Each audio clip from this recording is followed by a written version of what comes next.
Mmodzi mwa nkhalakale pa nkhani zamayimbidwe kunoku ku Malawi, Sapo Banda adandaula momvetsa chisoni kwambiri pa zamavuto komanso zokhoma zimene iwowa akukumana nazo, zimene akudutsamo. Zinthu zimene zawakankha kwakankhira kukona kuti alephere ngakhale kupanga sapoti family yawo kuti azipangenso sapoti okha malinga ndi situation nyengo zomwe iwowa akudutsamo. Funso ndilonena kuti akudutsamo zotani? Sapo Banda ambiri tikuwadziwa bwino ndipo atisangalatsa ndi bandi ija ya Aleluya Band komanso nyimbo zosiyanasiyana zimene iwowa anayimba. Mkulu ameneyitu ndi zonena kuti akudwala nthenda ya impsyo, kapena kunena kuti kaya ndi kidney I think pa chizungupo kaya, koma akudwala nthenda ya impsyo imene ikuwavuta ndipo akufunikira azilandira mathandizo. Tingoti akuyenera kala ndi thandizo kunja amati kaya ndi ku India kaya, koma ndalama ndi zimene palibe. Komanso panopa pamene ndalama palibe chonchimo akufunikirabe nde kuti azilandira mathandizo ena ake, ndipo amakalandira mathandizowa ku chipatala cha Queen Elizabeth ku Blantyre kumeneko. Ndipo akapita kumene kuja ndekuti amene azipita kawiri pa wiki kukalandira mathandizo amenewa, kenako abwerere wiki ina iliyonse akuyenera apite kawiri ndithu. Nde pamenepa ndi pamene pakubwerano madandaula awo kunena kuti zikundivuta kuti ndiziyenda kuchoka kumene ndimakhala, tingathe kungopanga zomwe kuti mwina amakhala chakubalaka, ndiye kuti kuchoka kumeneko kuti akafikeno ku Blantyre akumagwiritsa ntchito taxi. Alibe galimoto koma akumagwiritsa ntchito taxi, ndiye kuti alipire ndalama ya transport, driveryo awatenge akafike kumene kuja, anyamule abwerenso, wiki yomweyonso atengenso kasiye kumene kuja, wiki ina iliyonse sakugwira ntchito ina iliyonse chifukwa cha condition yomwe iwowa ali, nyengo zimene akudutsamo.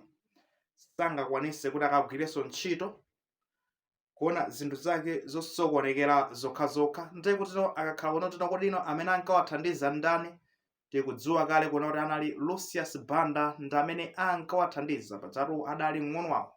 Tikukamba pano Lucius yonso ndi malemu, ndiye kuti zawakankha kuwapanikiza iwowa kusowa kunena kuti agwira mtengo wanji pamenepa.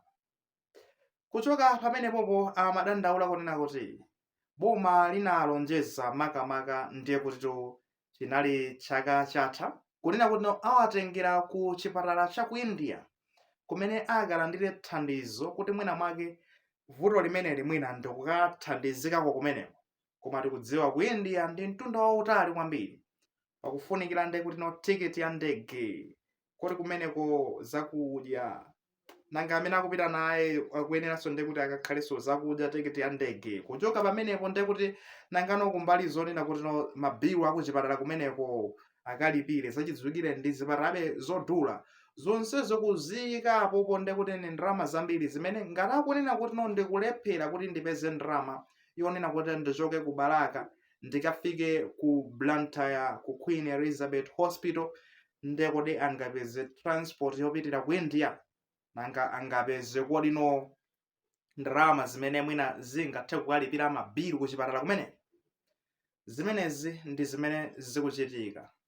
Ndiye anabwera kuzadandaula. Kudandaula zimakhala bwino fo umakhala ndiye kuti wazipanga expose kwa anthu, mwina ena nkubwera nkuthandiza, ndipo ditu ena apezeka zone kuti abwera kuti athandizepo. Mmodzi mwa iwo ndoyimba Lawrence Khwisa, akuti Lawrence Khwisa enanso mwina sakumudziwa, tikuti Lulu yemweyo ndithu wabwera kudzalemba pa tsamba lake la mchezo, ndipo anadzalembapo zotere akuti musicians let's wake up for Sapo Banda asapu 1 million kwacha on me. Akunena kuti inu anthu oyimba inu, tiyeni tidzuke timuthandize Sapo Banda pompa, osati kusogolo kuno zina zake zachitika iyayi, komatu anali katswiritu inetu luso langali nthawi zina zake ndinazapezeko tinaphunzirako ziwiri zitatu choko kwa iye atapita. Nthawi imene amafunikira thandizo inosathandiza unoti yayi let's wake up tidzuke ndithu kuna kuti tathandize Sapo Banda mwachangu osatinso mochedwa chedwa. Ndipo tu 1 million kwacha ili pa ineyo ndikuyikapo 1 million kwacha kuti tithandize Sapo Banda kuthenda imeneyi komanso mavuto ena ndi ena amene akumana nawo ali ndi banja samale banja mkazi sachidziwikiranso mwina ana zimenezo zonsezo kodi akufunikira ndi kuti mathandizo okamba menemo ndi mmenetu zachitikira pati tibweretseko nkhani zimenezi osangoti ndale nthawi ina iliyonse kuchitika nkhani kunjaku zokhudzana ndi ifeyo Amalawi zomweno tingathe kutengapo gawo. Pepani kwambiri ife tilibe mwina macontract onena kuti kodino angathandizike motani komano mwina ngati ana Lucius Banda achina John Zembani ngati ali masamba mchezo mwina zachidziwikire ndi kuti ali ndi manambala awo kamene malo kuti mukhoza kuwatumizirawo ma message kupeza mwina ma contact kwa anthu amene angafune kuthandiza.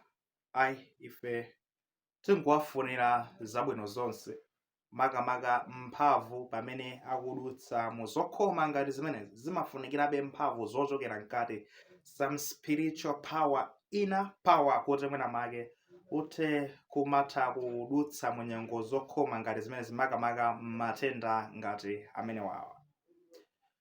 Tuzeni maganizo anu pa nkhani imene ngati muli nawo koma mukamatuza maganizo amenewo osalanso kulemekeza maganizo anzathu. Chofunikira kwambiri osewala kupanga subscribe ku channel cha Malawi Trends TV kuti nkhani zomwe tibweretsa pano zikufikani mosavuta. Akuti